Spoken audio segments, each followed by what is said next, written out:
ഇന്ദുചൂടൻ, താങ്കൾക്ക് കേൾക്കാമോ? കേൾക്കാം കേൾക്കാം.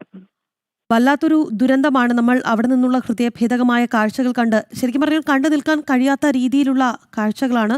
എന്തായാലും കോടതിയുടെ നിർദ്ദേശങ്ങൾ ഉണ്ടായിരുന്നു. ആ മാനദണ്ഡങ്ങളെല്ലാം തന്നെ കാറ്റിൽ പറത്തിക്കൊണ്ട് സംഘടിപ്പിച്ച ഒരു പരിപാടിയാണ്. ഒടുവിൽ ഈ കോടതിയിൽ നിന്ന് അനുമതി വാങ്ങിയത് എന്തിനാണ് എന്ന് നമ്മൾ ചോദിച്ചു പോകും. കൂട്ടക്കുരുതിക്ക് വേണ്ടിയിട്ടായിരുന്നോ നടൻ വിജയുടെ TV-ക്ക് ഇത്തരത്തിലൊരു അനുമതി സംഘടിപ്പിച്ച ഒരു പരിപാടി സംഘടിപ്പിച്ച ശേഷം അവിടെ വലിയൊരു അപകടം ഉണ്ടാകുമ്പോൾ അവിടെ നിന്ന് ഓടി ഒളിക്കുകയായിരുന്നു നടൻ വിജയ്. എങ്ങനെ പ്രതികരിക്കുന്നു? തീർച്ചയായിട്ടും വളരെ ദാരുണമായിട്ടുള്ള ഒരു സംഭവമാണ്. ഇന്നലെ തന്നെ നമ്മുടെ ABVP-യുടെ ഭാഗത്തു നിന്നുള്ള പ്രതികരണം ഉണ്ടായിട്ടുണ്ട്. പ്രതികരണം മാത്രമല്ലാതെ ABVP-യുടെ കാര്യകർത്താക്കൾ ഇന്നലെ മുതൽ ഇന്നും സംഭവ സ്ഥലത്തും ആശുപത്രി പരിസരങ്ങളിലും സഹായവുമായിട്ടുണ്ട്. ഇതിൽ പ്രശ്നത്തെ നമ്മൾ സമീപിക്കുകയാണെങ്കിൽ ഇതിന് രണ്ട് വശങ്ങളുണ്ട്. ഒന്ന്, വിജയുടെ ഭാഗത്തു നിന്നുള്ള പ്രശ്നങ്ങൾ, അവരുടെ ഒരു രാഷ്ട്രീയപരമായിട്ടുള്ള വിഷയങ്ങൾ, അവർ ആ വിഷയത്തിൽ പ്രത്യേക അനുമതി തേടാതെയും ഇത്തരത്തിലുള്ള വിഷയങ്ങളില്ലാതെയും മുൻകരുതലുകൾ എടുക്കാതെയും ഈ ഒരു സമ്മേളനം നടത്തിയിരിക്കുന്നു. നമുക്കറിയാം, കേരളത്തിൽ നടക്കുന്ന പൊതുസമ്മേളനങ്ങൾ പോലെയല്ല തമിഴ്നാട്ടിലെ ഇത്തരത്തിലുള്ള റാലികൾ. പൂർണ്ണമായിട്ടും റോഡുകൾ ബന്ദോബസ്താക്കിക്കൊണ്ട് ഒരു കാരവാൻ നടുക്ക് നിർത്തിക്കൊണ്ട് അതിനു ചുറ്റും ഇത്തരത്തോളം ആൾക്കാരെ സംഘടിപ്പിക്കുകയാണ് ചെയ്യുന്നത്. ഇതിൽ സംഭവിച്ചിട്ടുള്ള ഒന്ന്, വിജയുടെ ഭാഗത്തു നിന്നുള്ള വീഴ്ചയുണ്ട്. അത് നമ്മൾ ശക്തമായിട്ട് തന്നെ അപലപിക്കുന്നു. അതിന് വിജയ് തന്നെ ഉത്തരവാദിയാണ്. വിജയ് അതിന് മറുപടി പറയണം. മറ്റൊരു കാരണമുണ്ട്, നമ്മൾ സർക്കാരിനെ ഇതിൽ നിന്ന് പൂർണ്ണമായിട്ട് കുറ്റവിമുക്തരാക്കാനും നമുക്ക് സാധിക്കില്ല. കാരണം സർക്കാരിന്റെ അനുമതി ഇല്ലാതെ നടക്കില്ലല്ലോ. ഇവിടെ നടന്നിരിക്കുന്നത്, ഇയാളുടെ ഈ പരിപാടി വൈകുന്നേരം 4 മണിക്കൂറോളം ഡിലേ ആകുന്നു. ഇയാൾ അവിടെ ചെല്ലുന്നു. വൈകുന്നേരം ഇയാൾ സംസാരിച്ചുകൊണ്ടിരിക്കുമ്പോൾ ഈ മൈക്കും മറ്റുള്ള ഇലക്ട്രിക് സംഭവങ്ങളും ഇത് കട്ട് ചെയ്യുകയാണ്. കട്ട് ചെയ്തതിനെ തുടർന്ന് എന്താണ് സംഭവിക്കുന്നത്? ഈ തടിച്ചുകൂടി എത്രത്തോളം ജനാവലി, ഇവരിത് കേൾക്കുന്നില്ല എന്ന് പറഞ്ഞുകൊണ്ട് ഇവർ നീങ്ങുകയാണ് ഒരു സ്ഥലത്തേക്ക്, കാരവാന്റെ അടുത്തേക്ക്. അങ്ങനെയാണ് ഈ പറയുന്നൊരു കൂട്ടമായിട്ട് ചേർന്നൊരു സ്റ്റാമ്പീഡ് ഉണ്ടാകുകയും ഈ ഇത്തരത്തോളം ആൾക്കാർക്ക് ദാരുണമായിട്ട് മരണം സംഭവിക്കുകയും ചെയ്യുന്നത്. മറ്റൊരു വശം എന്ന് പറയുമ്പോൾ, വിജയുടെ ഈ പറയുന്ന, നമ്മൾ തമിഴ്നാട്ടിൽ ഇത് പറയുകയാണെങ്കിൽ പൊളിറ്റിക്കൽ ഫെനാറ്റിസിസമാണ്. അവർക്കൊരു പൊളിറ്റിക്കൽ ലിറ്ററസി എന്ന് പറഞ്ഞൊരു വിഷയം ഈ TV-ക്ക് എന്നൊരു പാർട്ടിക്ക് പോലും ഇല്ലെന്നാണ് നമുക്ക് പറയേണ്ടി വരുന്നത്.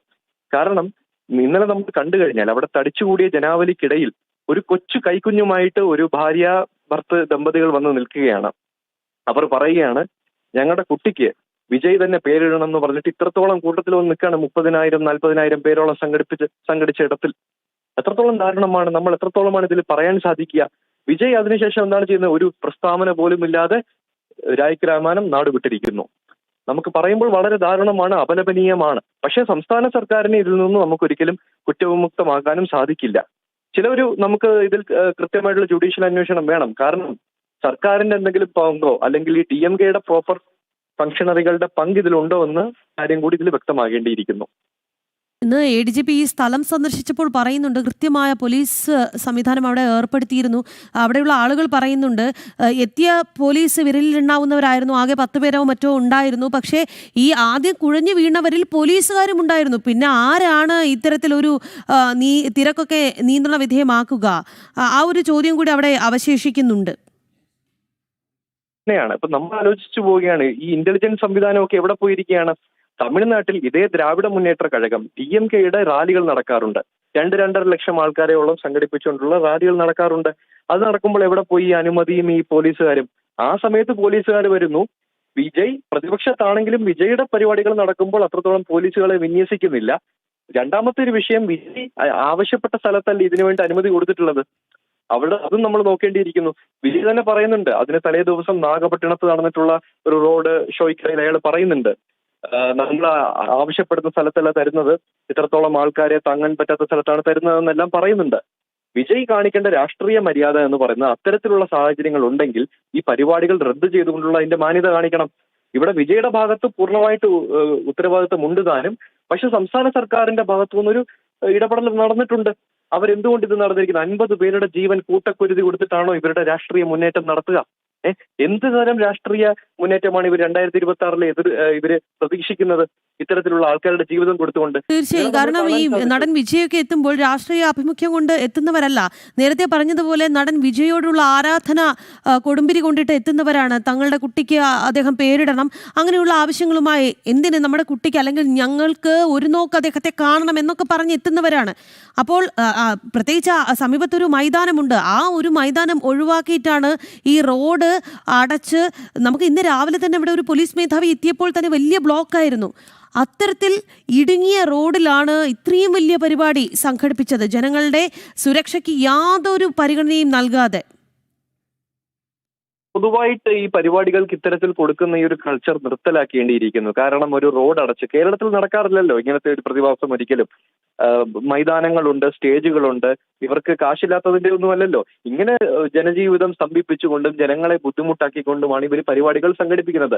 മറ്റൊരു കാര്യം, ഈ വന്ന ആൾക്കാരെ പറ്റിയിട്ട് നമ്മൾ ആലോചിച്ചു കഴിഞ്ഞാൽ ആരൊക്കെയാണ് ഈ TVKയുടെ ഒരു എലിജിബിൾ പാർട്ടിസിപ്പേറ്റിംഗ് പോപ്പുലേഷൻ നമ്മൾ നോക്കിക്കഴിഞ്ഞാൽ ഇവർ വോട്ടിംഗ് റൈറ്റ്സ് പോലും ഉള്ളവരല്ല. ഇവർ പറയുന്നത് ഈ യുവാക്കൾ 18 വയസ്സിൽ താഴെയുള്ള വിദ്യാർത്ഥികളും മറ്റുമാണ് ഇയാളെ കാണാനായിട്ട് തടിച്ചുകൂടുന്നത്. അത് ഇയാളുടെ സിനിമകൾ കണ്ടിട്ട് വന്നവരാണ്. അവരവിടെ വരുന്നു. എന്താണ് TVKക്ക് ഇവിടെ രാഷ്ട്രീയം പറയാനുള്ളത്? TVKക്ക് എന്ത് രാഷ്ട്രീയ ഐഡിയോളജിയാണ് അവർക്കുള്ളത്? അവർ നേരിടുന്നത്, അവർ ഈ സിനിമാ സ്റ്റൈൽ ഡയലോഗുകളും സിനിമാ സ്റ്റൈൽ സ്റ്റണ്ടുകളും വെച്ചിട്ടാണ് അവർ ഇത് നേരിടുന്നത്. പക്ഷെ യഥാർത്ഥത്തിൽ നടക്കുന്നത് എന്താണ്? വിജയുടെ ഫ്ലോപ്പ് സിനിമകൾ പോലെ അയാൾ പ്രതീക്ഷിക്കുകയാണ്. ഇപ്പോഴും അയാൾ ഏതോ സിനിമയിലെ ബീസ്റ്റ് എന്നൊരു സിനിമയിൽ അയാൾ പറയുന്നത് പോലെ അയാൾ റഫേൽ ജെറ്റിൽ പോയിട്ട് പാകിസ്ഥാനിലെ തീവ്രവാദികളെയൊക്കെ കൊന്നിട്ട് വരുന്ന പോലെ എല്ലാവരെയും രക്ഷിക്കുന്ന ഒരു സമീപനം പോലെ അയാൾ സ്വീകരിക്കുകയാണ്. അയാൾ വിചാരിക്കുകയാണ് ഇങ്ങനെയാണ് തമിഴ്നാട്ടിലെ എലിജിബിൾ വോട്ടിംഗ് പോപ്പുലേഷൻ പെരുമാറുക എന്ന്. അത് വിജയ് കാണിക്കുന്നത് തമിഴ്നാട്ടിലെ ഇലക്ട്രൽ ലിറ്ററസി ഇല്ല എന്ന് ചില ആൾക്കാരെ ബോധ്യപ്പെടുത്തുകയാണ്. അതാണ് നമ്മൾ സത്യമായിട്ട് അപലപിക്കേണ്ട വിഷയം. ഇത്രത്തോളം ദാരുണമായിട്ടുള്ള ഒരു സംഭവമാണ്. നമ്മൾ ഇനിയും ആ സ്ഥലത്തേക്ക് നമ്മുടെ കാര്യകർത്താക്കളെല്ലാം ചെല്ലുന്നുണ്ട്. അവരുടെ കുടുംബങ്ങളുടെ അവസ്ഥ വളരെ നിസ്സഹായമാണ്. എന്താണ് ഇപ്പൊ ചെയ്യാൻ പറ്റുക? ഇപ്പോൾ ഉടൻ തന്നെ മുഖ്യമന്ത്രി എല്ലാം വരുന്നു എന്ന് പറയുന്നു. പക്ഷെ ഇതെല്ലാം ഒരു സൈഡിൽ നോക്കുമ്പോൾ ദ്രാവിഡ മുന്നേറ്റ കഴകം അവർ പൊളിറ്റിക്കലി ഇത് ഉപയോഗിക്കും. അതാണ് നടക്കുന്നത്. പക്ഷെ ഇത് മനുഷ്യരുടെ ജീവിതം വെച്ചിട്ടാണ് ഈ രണ്ട് രാഷ്ട്രീയ പാർട്ടികളും കളിക്കുന്നത്. അത് തമിഴ്നാട്ടിലെ ജനങ്ങളും ഭാരതത്തിലെ ജനങ്ങളും അത് തിരിച്ചറിയും. തീർച്ചയായും അദ്ദേഹം എന്തായാലും പാവപ്പെട്ട മനുഷ്യർ രക്ഷകനായി എത്തുമെന്ന് കരുതി. പക്ഷേ ഒടുവിൽ അവിടെ നിന്ന് നായകൻ ഓടി ഒളിക്കുന്ന കാഴ്ചയാണ് കണ്ടത്.